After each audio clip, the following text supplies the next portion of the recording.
સડેલી, વાસી અને દુર્ગંધ મારતી શાકભાજીથી બનેલું શાક, ગુંદેલા ફુગ્ગીવાળા લોટમાંથી બનેલી રોટલી, શું આ છે આદિવાસી બાળકોનો ખોરાક?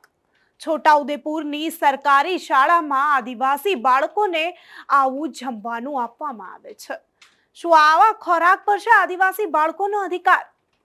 ત્યારે જે શાકભાજી આપણે પશુઓને પણ ન આપીએ તેવી શાકભાજીથી આદિવાસી બાળકોને ખોરાક આપવામાં આવે છે.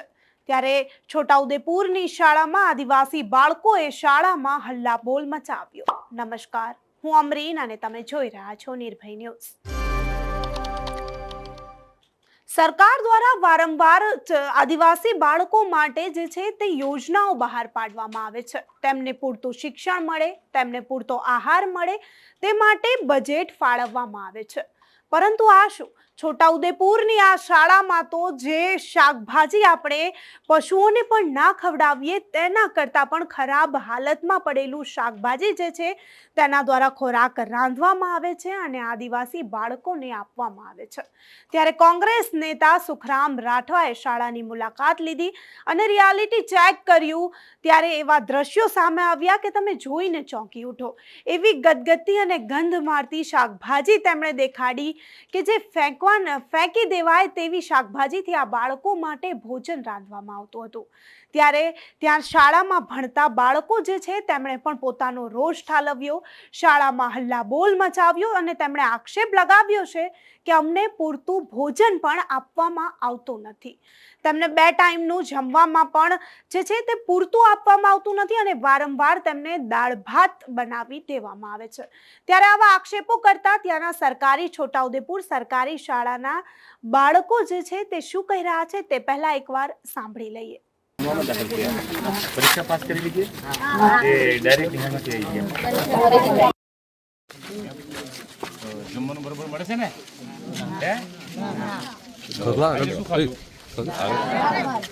કાલે સાંજે હું ખાધેલું?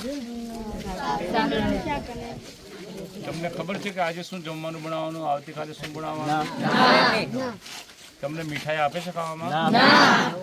નહીં? તેલ, સાબુ નહીં? યુનિફોર્મ કહેવાય એને? યુનિફોર્મ આવે છે, કપડા મહિનો એટલે હવે આપશે. તમને કોઈ તકલીફ પડે શાળાના સ્ટાફમાંથી અથવા આચાર્યમાંથી કે બીજું કોઈ આવીને કંઈ કહે કે તમે આવો હા નાનો જવાબ કેમ આપ્યો? આમાં દાળ ભાત એવું આપે, બધું રોટલી ને એવું, દૂધ આપે.